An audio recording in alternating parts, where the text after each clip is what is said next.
Good afternoon. We are starting with the second course, the mandatory course, Human Rights and Gender Perspective of Human Rights. Professor Bojana Čučković will give the lecture titled Gender Dimensions of Contemporary Forms of Slavery and Trafficking in Persons. I hope that our online attendants can hear. So, Bojana, please. Yes, we can. Okay, thanks. Please.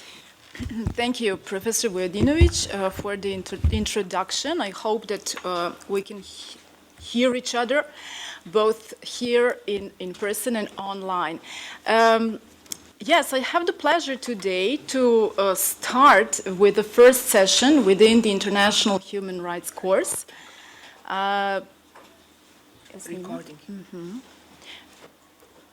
And although it was initially planned that this session dedicated to gender dimensions of modern slavery and human trafficking was supposed to be the last one, maybe this was, let's say, more logical, because then we would start with some general topics with the session lectured by Professor Marinković, then go one step further with gender-based discrimination, and then focus on gender aspects of human trafficking. However, due to some circumstances that we could not influence, I have the pleasure to start, but however, not without a justified cause.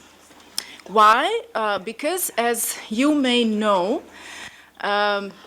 international human rights actually started to develop, to evolve in this area with the prohibition of slavery, with the abolition of slave trade.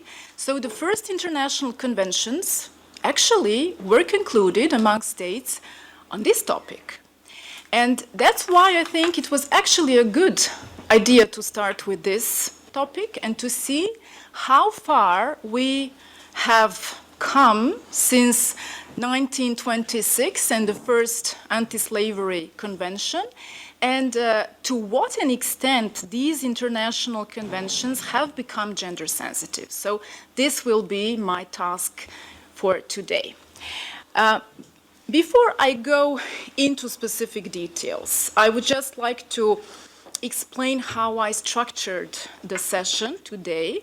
First of all, in order to introduce you into the topic, I would like to make a comparison between some old classic forms of slavery versus some modern new ones that we are facing still today. And also to compare some phenomena, some factors, some root causes of slavery, old one versus modern one.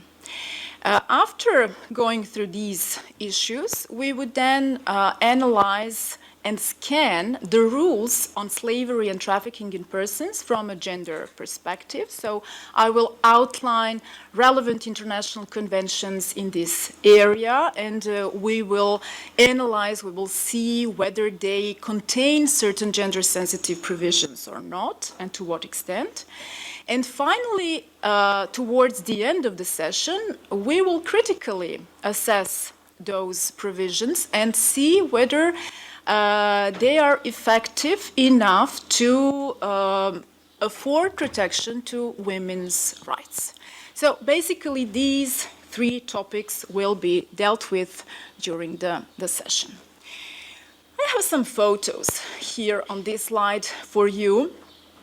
If you take a look at the two photos on the left side of the slide, black and white photos suggesting that these are very old photos, something that we maybe associate with slavery, traditional concept of slavery, working in cotton fields or even some more traditional classical concepts of slavery that was present centuries ago. However, if you take a look at the second two photos in the middle, they are in color. They do suggest that they were taken rather recently, but they may prove that we have not gone that far from these black and white photos, because these two pictures also may actually suggest some modern forms of slavery to which people are still exposed today. Finally, at the end, at the right side of the slide, we have some new forms of slavery, modern slavery, something that you maybe can guess what is represented here on the first photo, human trafficking. Human trafficking for sexual exploitation, something qualified, as you will see later, even by the European Court of Human Rights, as a modern form of slavery, something which is distinguished from these previous classical concepts of slavery, classical institutes of slavery, because it consists also, as you will see later, from three components, three elements: recruitment, action, then specific means through which a person is made to do certain things, and finally exploitation as the last element. And below this picture, another one suggesting also one other very frequent form of human trafficking for labor exploitation, situations in which workers are held, their passports are taken, they work in appalling, inhuman conditions. So trafficking for labor exploitation, also something that is on the rise in contemporary times. So what we can conclude from these several photos is that those classical concepts of slavery are still present, but that some new ones, modern ones, have meanwhile evolved. And we will see which rules the international community and states have for these practices. I really believe that figures speak for themselves. And so here on this slide, I have some figures that I would like you to try to guess. So the first line of figures, something concerning millions. Any idea what is behind this figure of 50 million? 50 million what? Profit? No. People, but not only people who are victims of human trafficking, but people who are globally a year victims of modern slavery, which is a wider concept than human trafficking, as you will see. Well done. What about the next one? 25 million. What does this figure suggest? What does it mean? Any ideas?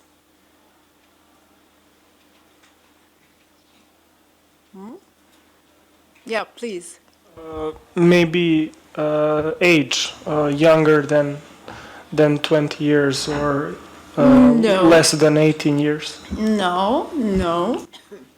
I think that we have something in the chat as well, but I don't know how I can access it. Do you know? No. There was something in the chat, but no. I cannot see the chat here. The chat just says women. Uh-huh. When you raise your mouse to the top of the screen, you see the menu and you can access the chat as well. Sorry, Nina, could you repeat that? When you raise your mouse to the top of the screen, Okay. the menu should drop down with options such as mute and stuff and chat as well. Maybe the chat will be hidden together with participants or something like that. Okay.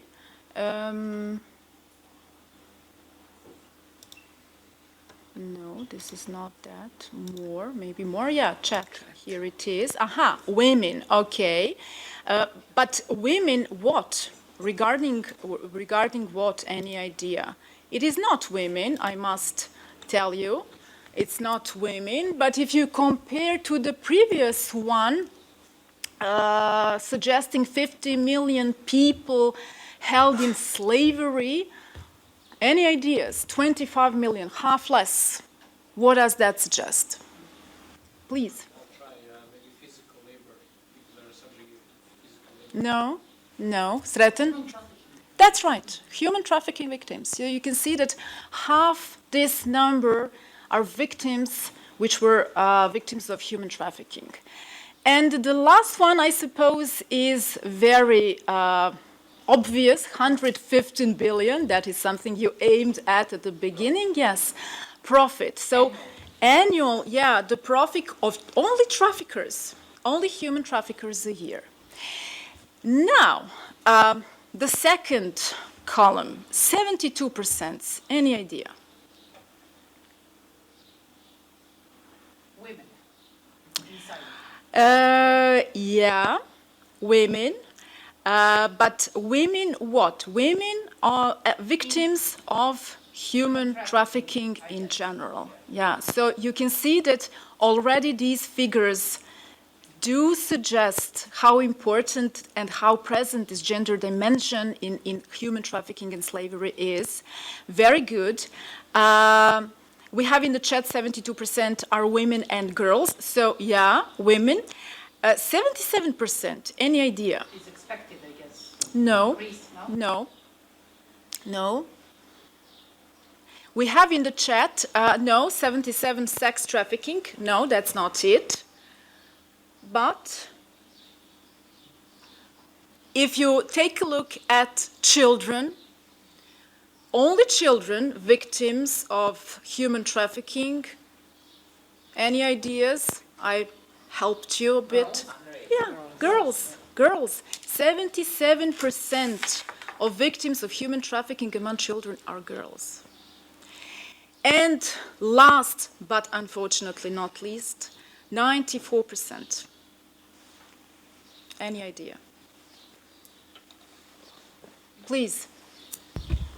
Maybe it's the percentage of those who haven't escaped. No, that's not it. Women in labor. Slavery. Not labor, but sex exploitation. That's right. So you can see that there is this gender dimension even with regards to forms of exploitation. You will see later on which are possibilities when it comes to exploitation. Sexual exploitation is one of them, and 94% of victims are women. Yeah. One question, because so there is a distinction between human trafficking and sexual exploitation, because I thought it's the same. Sexual exploitation is one of One the... branch of the human trafficking. Yeah, it's one form of human trafficking, because you can, of course, have human trafficking, for example, for labor exploitation, or for the removal of organs, or forced marriages, etc., etc. Domestic work, as you will see later. Fine. And the last column, 2025. It must suggest a year. It's rather obvious. But watch here. Have you heard about Sustainable Development Goals? 2025 is actually the year when the global community has committed to end modern slavery among children. How far are we from 2025? Only 2 years. Mission impossible.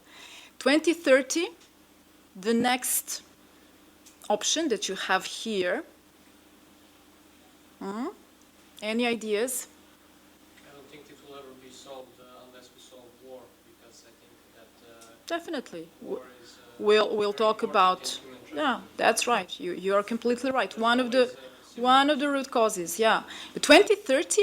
Can you imagine again? Target 8.7 defined by Sustainable Development Goals. The projected year to end modern slavery worldwide. How far are we from that year? Only 7. Again, unfortunately, mission impossible. Great. So, the first issue that I wanted to discuss with you. So, old and new phenomena influencing gender aspects of slavery. You have here on these slides certain possibilities, certain phenomena, certain factors that really contribute to this strong gender dimension of slavery and human trafficking. Some of them can be considered as to have existed even centuries ago, decades ago. Some are maybe more, let's say, relevant for the present moment in which we live. But let's start from the beginning, patriarchal culture. Why? Why is it considered as a root cause of both slavery and human trafficking? Because in patriarchal culture, women are considered commodity. That's right. So it basically starts from anthropology. All societies were basically formed through some kind of exchange of women. So it's famous Gail Rubin theory, but That's right. and Levi-Strauss theory, etc. So it's the very cause, the root of the. Yeah. So the society in which there is a domination of men, women are dependent on them, under the control of men. They do not possess property, etc., etc. So this phenomena can be considered as being a root cause of slavery and human trafficking. Please. Also, they weren't considered as citizens, and if I translated well, they didn't have a legal capacity, proper capacity. Capacity, yeah. Depending, of course, on the society, on the system. What do we have next? Poverty. There is something considered, actually labeled, feminization of poverty. Any idea what's that? Feminization of poverty. The phenomena where women have higher incidence of poverty, where their poverty is more severe than when it comes to men, and the poverty which is on the increase currently, unfortunately. Low pension, higher chance to be poor. Yeah, we have that in the chat. This is, again, connected with other factors that you have here on the slide. Division of labor or actually lack of viable employment opportunities. How does this influence the gender dimension of modern slavery and human trafficking? Well, due to discriminatory labor legislation, for other factors as well. You have the phenomena where there is likelihood that women will seek employment in unregulated settings and informal sectors where they are invisible to the system. And I will show some examples even with regard to cases before the European Court of Human Rights, which is again connected to the next one, limited access to education. Again, with regard to this issue, I have some figures for you. According to UNICEF, worldwide, there are 129 million girls which are out of school. Just imagine how this influences all these other factors that we are talking about and how intertwined they all are in poor families. Of course, families would favor boys, sending them to school, investing in their education, etc., etc. According to some estimates, again by UNICEF, 49% of countries have achieved gender parity in primary education. So we are talking just about primary education, 49% of states. When it comes to secondary education, this gap is even wider. You have only 42% of countries that have achieved gender parity in lower secondary education, and even less, 24% of gender parity of countries that have achieved gender parity with regard to higher secondary education. Gender-based violence and cultural norms that normalize such violence. We will talk about that later as well. because those who have experienced some kind of gender-based violence, they are considered as more vulnerable to becoming victims of human trafficking in general. So this contributes to this cycle of violence against women and makes them more vulnerable to exploitation. Something that you mentioned, conflict, someone mentioned conflict, post-conflict settings, humanitarian crisis, definitely, because without legal order, with armed groups, without any kind of control, women and girls do become more vulnerable. And finally, something that may be considered contemporary, a factor, contemporary phenomena, migration. When we take a look at women that are migrants in migratory flows, they are definitely even more vulnerable when it comes to becoming victims of human trafficking and slavery. Fine, so what do we have here? So I will, in the next couple of slides, remind you, or if you were not familiar with those international conventions, then present certain international conventions that are relevant for this topic. I will just briefly differentiate between these concepts that I was mentioning: slavery, servitude, forced labor, human trafficking, and then we will assess the level of gender sensitiveness of those rules. So let's start with the international legal framework on slavery. We can distinguish between two categories of international treaties. On the left side, you have specialized international treaties that abolish slavery. You can see that they are rather old, the 1926 League of Nations Slavery Convention, and 30 years later, the so-called Supplementary Convention on the Abolition of Slavery, Slave Trade, and institutions and practices similar to slavery. On the other hand, those general human rights treaties, such as the Universal Declaration of Human Rights, it's not a treaty, it's another kind of international instrument, but very important one. It does prohibit slavery and similar practices. International Covenant on Civil and Political Rights, as the most important universal general human rights treaties, it also prohibits slavery. But the one that we will focus more, because it is of much more interest for us, is the European Convention on Human Rights, which, as you will see in Article 4, does prohibit slavery, servitude, and forced labor. Just briefly, take a look at the 1926 League of Nations Slavery Convention, the one that defines slavery. So what is actually slavery? It says slavery is the status or condition of a person over whom any or all of the powers attaching to the right of ownership are exercised. So what can we see here in this definition? What is relevant? First of all, you have ownership as the feature of slavery, something that we associate with commodities, with things, not with people. There is complete control a person exercises over their victims. The definition is rather wide, so we can include other similar practices in this definition, because it says any or all of the powers attaching to the right of ownership. And finally, who does it refer to? A person. So the language that is used is gender neutral.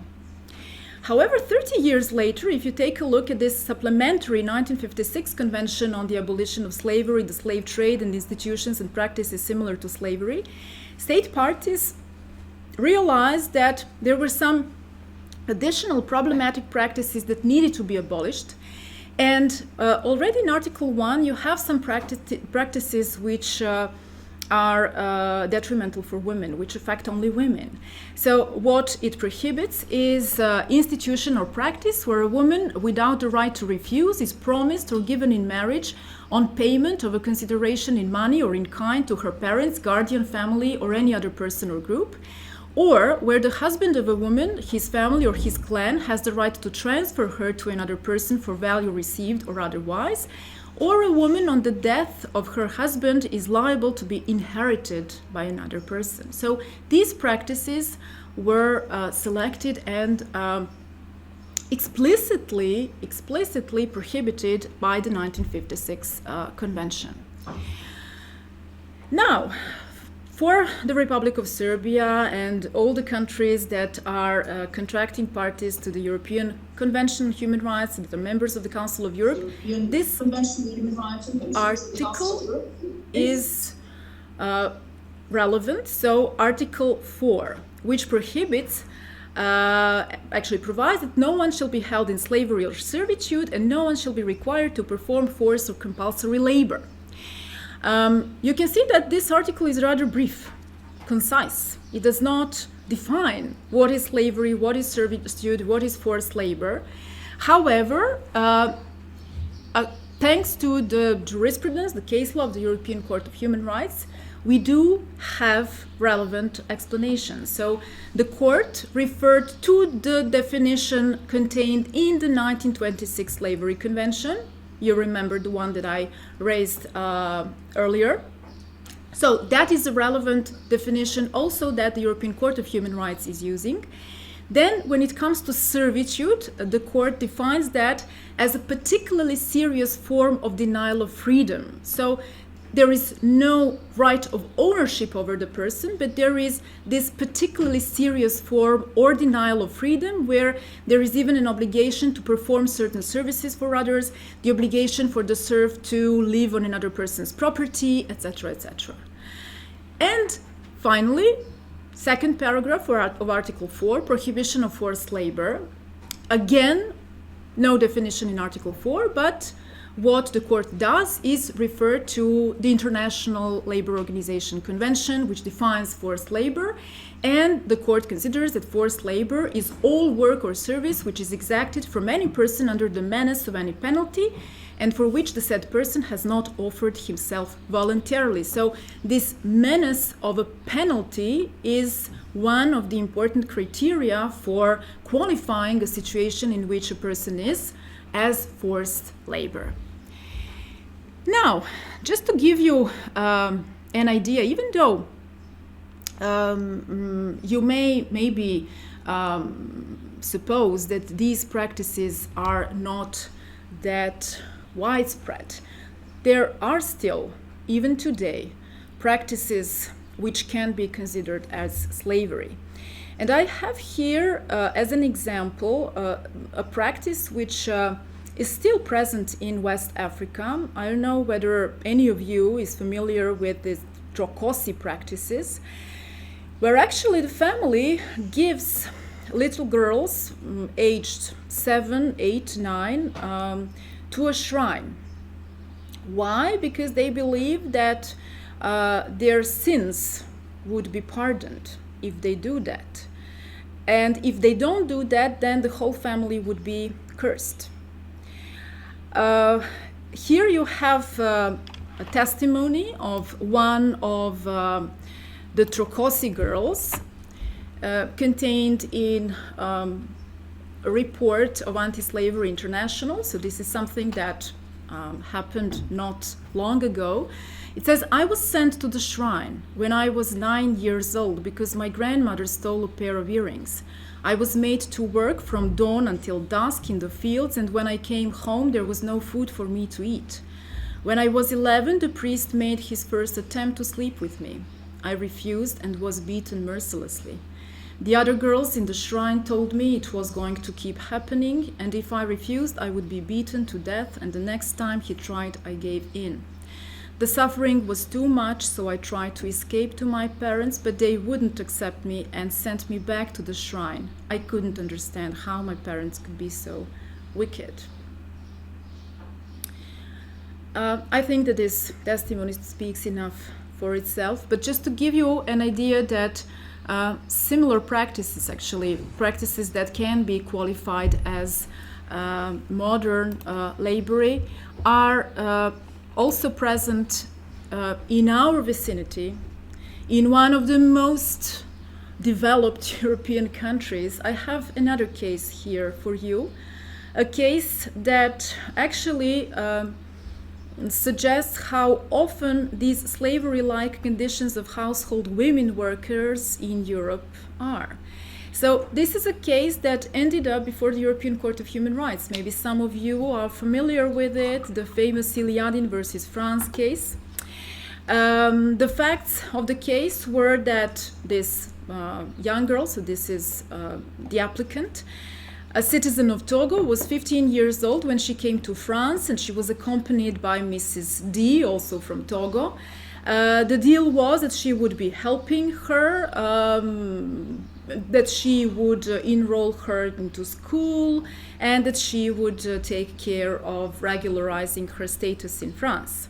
However, what happened is that she was lent to another family, Mr. and Mrs. B. She was supposed to help them with their 2 children. But what actually happened is that she worked 7 days a week without a day off. Only on Sundays she was allowed to go to church and attend Mass. But she received no remuneration for that work. At one point, she managed to get her passport back, which was taken away from her previously, and she confided in her neighbor about her situation, who informed that the Committee Against Modern Slavery, and they submitted the appropriate request to the prosecutor's office. So this couple was not, they went to trial, but they were acquitted because French legislation did not provide for slavery and servitude as offenses under French criminal law. Her situation was qualified by the European Court of Human Rights as servitude and forced labor. So the court thought that her situation cannot be qualified as slavery because they were not exercising the elements of the right of ownership over her. However, she was held in slavery, in servitude, and she was made to perform forced labor. But what I wanted to draw your attention to is these paragraphs in the court's judgment, because the court did attach significance to the fact that she was minor and that she was an adolescent girl. So what the court said is she was an adolescent girl in a foreign land, unlawfully present on French territory and in a fear of arrest by the police. Accordingly, the court considers that the first criteria was met, especially since the applicant was a minor at the relevant time, a point which the court emphasizes. These practices, so domestic work, performing domestic work under such conditions, is still the practice which is widespread even in most developed European countries. On the other hand, if we take a look at human trafficking, so the modern form of slavery, what do we have there as relevant international instruments? First of all, we have the 2000 United Nations Protocol to prevent, suppress, and punish trafficking in persons, especially women and children, which supplements the United Nations Convention Against Transnational Organized Crime. So this is the relevant convention at the universal international level. The famous Palermo Protocol to the Convention Against Transnational Organized Crime. How does it define human trafficking? And how is human trafficking different from the concepts that I defined earlier? So slavery, servitude, forced labor.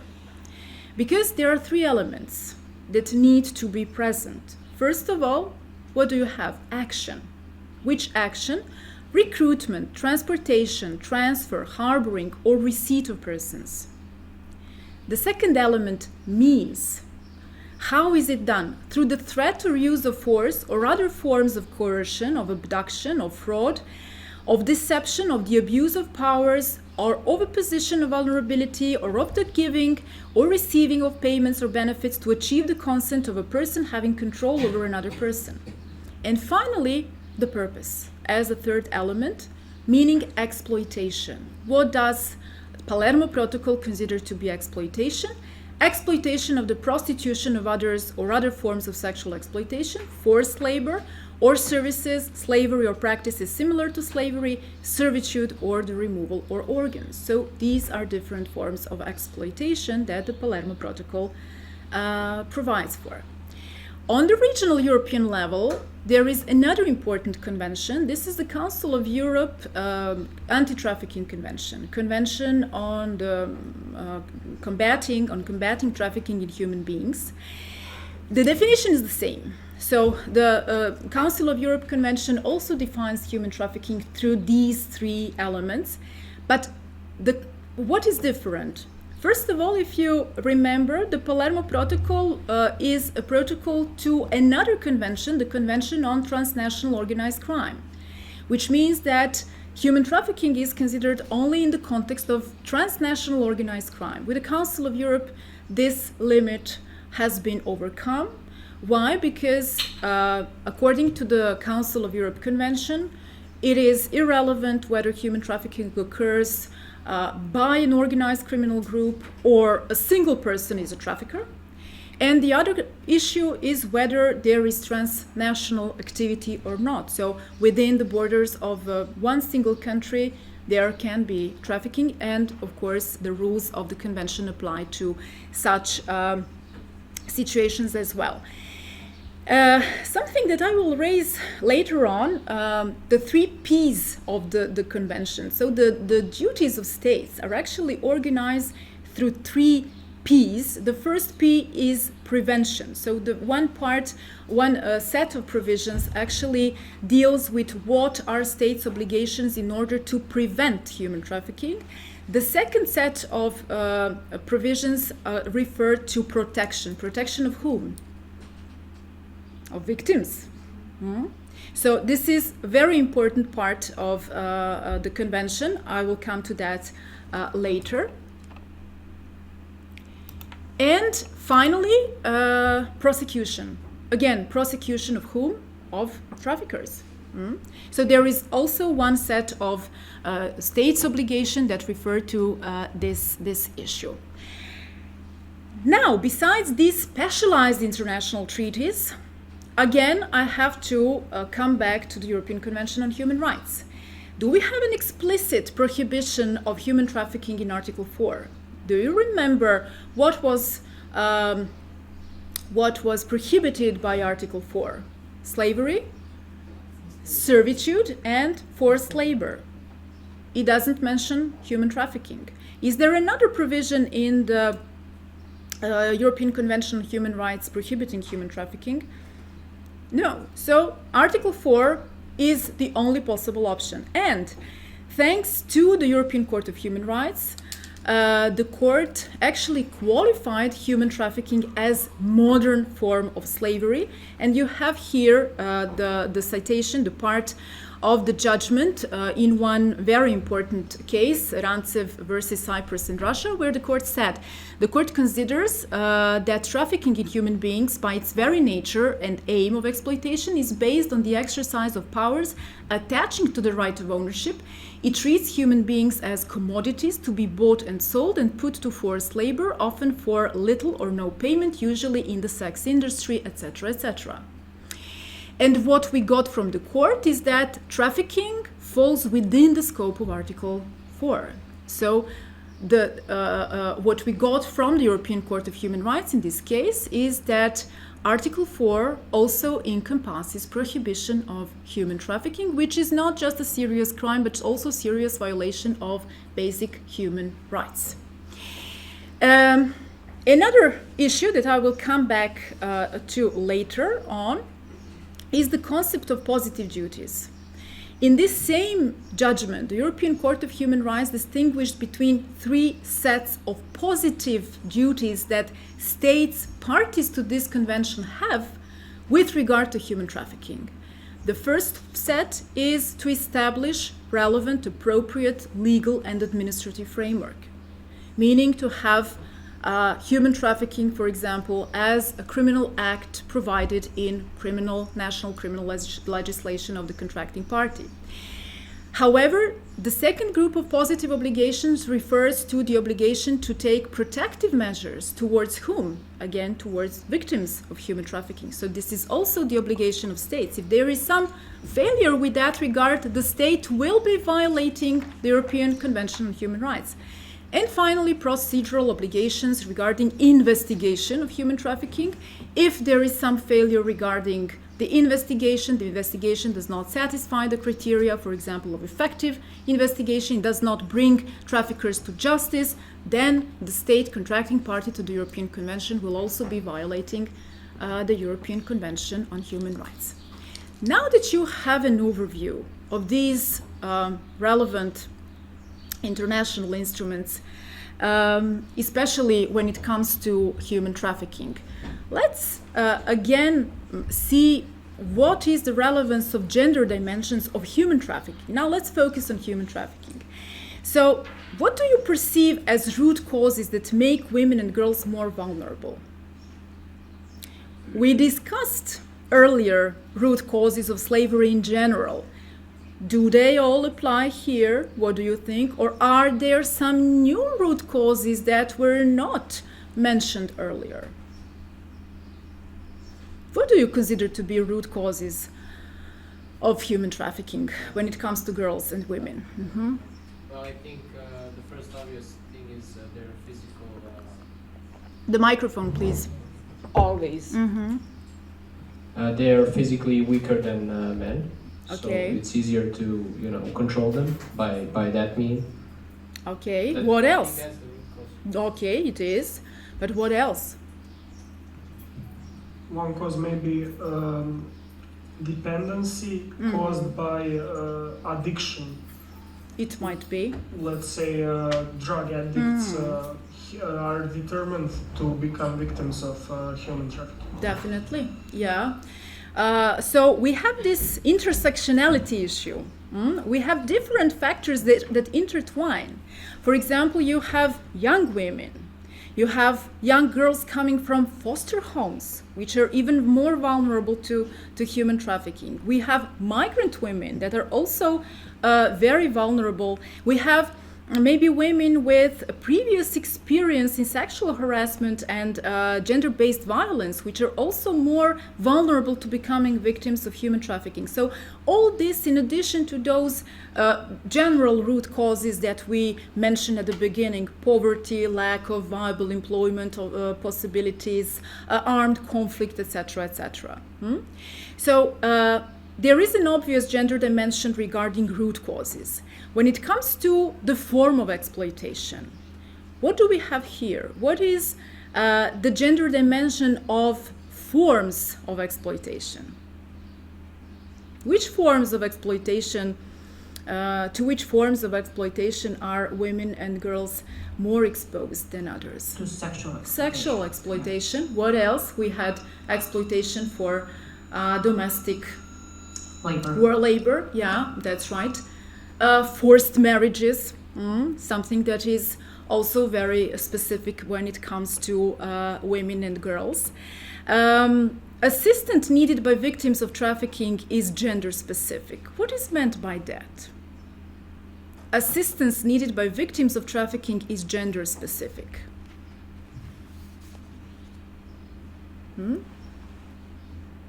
Well, probably, the whole system that supports, that gives support, so from psychologists to psychiatrists, etc., have to be gender sensitized in order to work with victims of sexual violence, traffic, who are generally, to the greatest extent, are women and girls. Excellent. So there has to be that dimension, Yeah. definitely.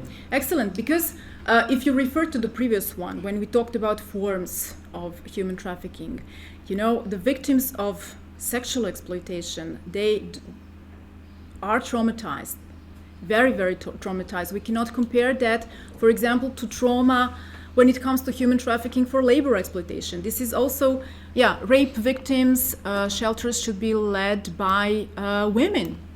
Excellent, we have this comment in the chat. Also, they need to be gender sensitized in order to prevent secondary victimization. Excellent. of the rape victims, which is generally the root cause of why people remain in these entanglements of the human trafficking and don't go out from that. That's right. Yeah. I will share with you one information. According to some research, on average, a victim needs to repeat her story 7 times on average, from the moment she is identified as a victim to the moment that she is reintegrated, if that happens eventually. So just imagine having to repeat what happened to you at least 7 times before different state actors or non-state actors. We have, of course, non-governmental organizations which are very active and very helpful, very important in this field. So this aspect is also very gender specific when it comes to human trafficking, and generally the whole policy approach, the measures that states are taking in order to combat human trafficking needs to be gender sensitive, because we are talking about measures to combat that, meaning to fight with the root causes of human trafficking, but also when it comes to prosecution of traffickers, court proceedings, this is something that we mentioned, need to be also gender sensitive. So gender-sensitive approach, basically, if you refer to the 3 Ps that I mentioned, should be actually present regarding all the 3 Ps: prevention, protection, prosecution. Now let's say whether this is the case. Let's see whether this is the case. So what I have here on the left side is the Palermo Protocol. You remember the one that is an additional protocol to the United Nations Convention on Transnational Organized Crime. So what do we have? Which articles of this Palermo Protocol are considered to be gender sensitive? You have the very title. You remember, the protocol to prevent, suppress, and punish trafficking in persons, especially women and children. So the very title focuses on the protection of women and children. This is again brought in the preamble. Article 9, dealing with prevention, it says particular attention is explicitly placed on women and children when requiring states parties to design, adopt, and implement measures aimed at preventing human trafficking. Article 6, which deals with protection of victims, providing assistance to victims. Also, it says each state party shall take into account, in applying the provisions of this article, the age, gender, and special needs of victims of trafficking in persons, in particular the special needs of children. And finally, Article 10, information exchange and training. The training should also take into account the need to consider human rights and child and gender-sensitive issues. So we have several provisions contained in the Palermo Protocol that may be considered as gender sensitive. If you take a look, on the other hand, the Council of Europe Convention, it does not focus on women. It applies the gender equality approach. So this approach is again present through various provisions, both those dealing with prevention of human trafficking and those relating to protection of victims. And here on this slide, you have several provisions that can be considered as being gender sensitive. In the preamble, it says all actions should take gender equality into account and the child rights approach. Article 1 again insists on guaranteeing gender equality both with regard to prevention and protection of victims. The specific Article 5, which deals with prevention of trafficking in human beings, it says each party shall promote a human rights-based approach and shall use gender mainstreaming and the child-sensitive approach in the development, implementation, and assessment of all policies and programs. Identification of victims. This is something very important and a novelty in this convention. What does identification of victims of human trafficking actually serve? Are you familiar with this concept? So in order to be able to enjoy all those rights that are provided in these international conventions and, of course, in national legislation, the victim needs to be identified as such. For example, in the Republic of Serbia, you have the Center for the Protection of Victims of Human Trafficking, a special body which is licensed to identify victims. And Article 10 is very important because it requires that this identification procedure is also gender sensitive. Meaning what? How do you understand this?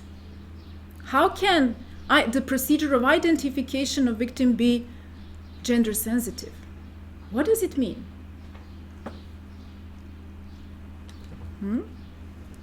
Any idea? For instance, I'm just guessing,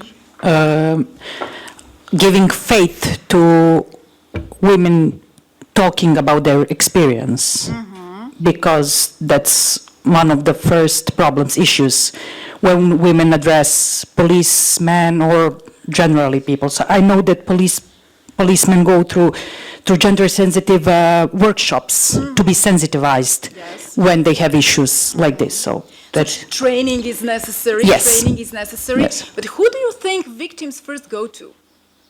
To police? random people. No, random people or? Women that are victims of human trafficking are, in most cases, afraid and in fear to convey, to be able to express their experience to the police. So they go to a familiar friend or in some cases, but the police is not one of them. No. It's not the first. Most probably NGOs, or as you said, random people who then help them to go to right institutions. Sreten, you wanted to add something? No? So yeah, and this whole procedure needs to be gender sensitive. If you have a woman, you know, you need to have, for example, more women prison guards or more women border guards, those who may be in the first contact and those who may be in the position to do this preliminary identification. So they are not licensed to identify victims, but they are the ones who will then contact relevant state authorities and enable this identification process to take place. Yeah. I wanted to ask this later, but you mentioned prisons. Does this statistic of slavery include prisoners who are currently serving time? No. Are you aware that currently in Serbia as well, in our only prison, I mean, we have since the beginning of this year, we have actually two now prisons. So one is like a jail, but it's a separate building from the prison. They a lot of bad stuff is happening, and as well sexual exploitation, because there are not enough women prison guards. So there's how do I say in English? They just have more men guards that are working, and a lot of stuff happens. That's what I was talking about. You know, if you have a victim of human trafficking, someone who was sexually exploited, you know, she, as you mentioned, she has fear of going before state bodies, before police. Why? Fear of prosecution, fear of being trialed for whatever she has done. So this is also a problem. And one of the issues is, of course, the problems is the one that you mentioned. We don't include prisoners in the statistics, even though there's a lot of. I mean, they're basically like the best definition of slavery in modern times. They even live in worse conditions than the slavers, and they get paid literally almost nothing. And there's a lot of like, how do I say, malevolent acts with the payments. They get paid less than they should, and you know the wardens, they don't help. They usually work with the prison guards and everything, and I think it's very bad. Yeah. Well, of course, we all agree with you. Those figures that I shared with you, those statistics, they were global figures. So I don't have figures for the Republic of Serbia, and I'm not sure whether the situations that you are referring to are included in the figures for the Republic of Serbia or not, but we can check that. That would be a very important thing to... I don't want to waste any more of your time, but I'm just going to say we still have in prisons, like the big prisons, Mitrovica, for example, Zabela, we still have group rooms, 80 people in one room, or even more. Sometimes in like a very small room, you have like, I mean, I'm talking about a really small room. You have 3 beds, like, you know, bunk beds, yeah, 3. And they have 12 people in that with their cassettes. Like, that's just crazy.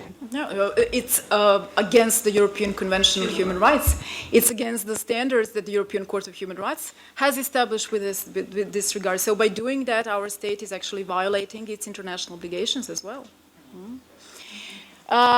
Yeah, I think that we are approaching the end. Tiana has something for us in the chat. She said training for police and authorities for this type of cases. Of course, that is something that we have mentioned and that we have been discussing.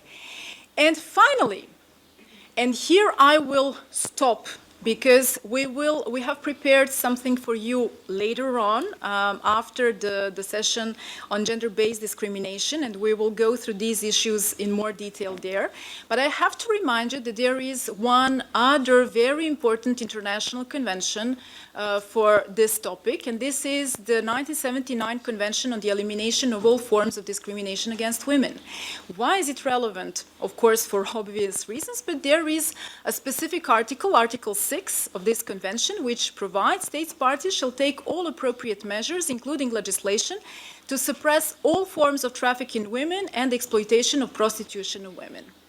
3 years ago, the CEDAW, have you heard about CEDAW? Committee that supervises, as a treaty body, that supervises the implementation of this convention by states parties, issued a general recommendation, a very important one, General Recommendation number 38. Why is it important? Because it actually qualifies human trafficking as gender-based violence. And it also qualifies human trafficking for sexual exploitation as a gender-based discrimination. Also, owing to this general comment, we have some recommendations coming from the Committee on the Elimination of All Forms of Discrimination against women, how these specific issues that we discussed can be made gender sensitive. When it comes to victim identification, this is something that we mentioned and discussed. Victim assistance and protection.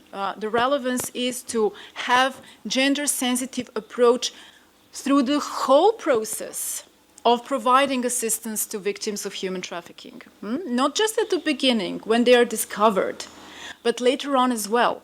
Access for victims to justice. How can this be more gender sensitive?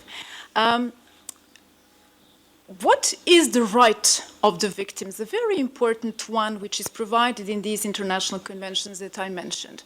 A right to compensation. Do criminal courts, when they trial traffickers, do they award amounts of compensation to victims? They can, but usually they don't. Not usually, but generally, actually, they do it very rarely. We have only a couple of examples in the legal system of the Republic of Serbia where the criminal court, at the same time, awarded compensation to victims. What is the alternative? Civil proceedings. And why is this problematic? It lasts long. The victim, the victim has again to tell her story, explain what happened to her. So what we mentioned earlier as re-victimization. So this is something that should also be taken into account when it comes to gender sensitiveness of this aspect of protecting victims of human trafficking. Investigations, prosecutions, punishments of perpetrators. So regarding this aspect of protecting victims, so these court proceedings, as I said, also need to be gender sensitive. Meaning what? Meaning what? What does it mean to have a court proceeding against a trafficker? Gender sensitive. Unfortunately, what is very, very often in our legal system? I mean, I don't know because Okay. I'm not, but maybe they should not be faced directly in the courtroom to the, Right. yeah. And what is usually the scenario? You They're, know, yeah, they're faced. Our courtrooms, our courts do Yeah. not have relevant technical equipment to organize, for example, that the victim is in another room and testifies from distance. What usually happens is that you have a victim sitting a meter, 2 meters, 3 meters from the trafficker. What else is very often the case? You have attorneys of the defense, sometimes even, other actors in court proceedings, giving different inappropriate comments when it comes to victims of human trafficking. She asked for it. How come she was so naive to think that behind this generous offer to go to Italy to work on the seaside in a hotel as a waitress, how she could not guess that something else was behind that? Please. I would add that media determines opinions, and it has terrible influence on victims because it's instead of judges, the media is the one who will say the last word. Yeah, and you reminded me to finish with one question. I have a question for you. And this is something that I always ask my students who attend the legal clinic on human trafficking, the one that we have here at the faculty. Are you sure that there is no way that you could ever become a victim of human trafficking?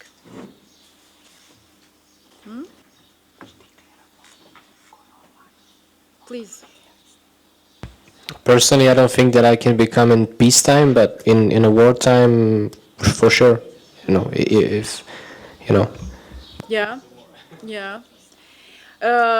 War would mean displacement, would mean migrations, would mean then new factors causing vulnerability and exposure to human trafficking and other forms of exploitation.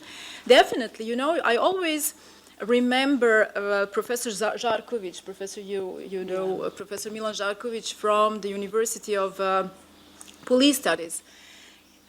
He says, I can even become the victim of human trafficking. I receive regular emails inviting me to different scientific international conferences.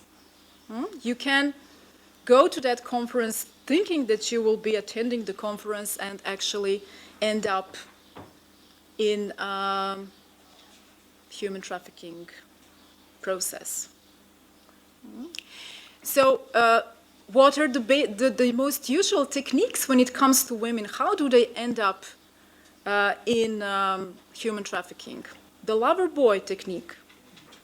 This is something that we are all vulnerable to. You fall in love. You have emotions. You have confidence. This is something that can happen to all of us. With this, I would conclude my session for today, but this will not be the end because, as I said, after the last session with Professor Krstić, we will still be discussing these issues. We have prepared one short video for you. We will watch it together, and then we will again go back to this CEDAW general recommendation number 38, dealing with the link between gender discrimination and human trafficking. Thank you for your attention. Are there any questions? Our next lecture is here, so we are perfectly on time. Are there any questions? No? Thank you.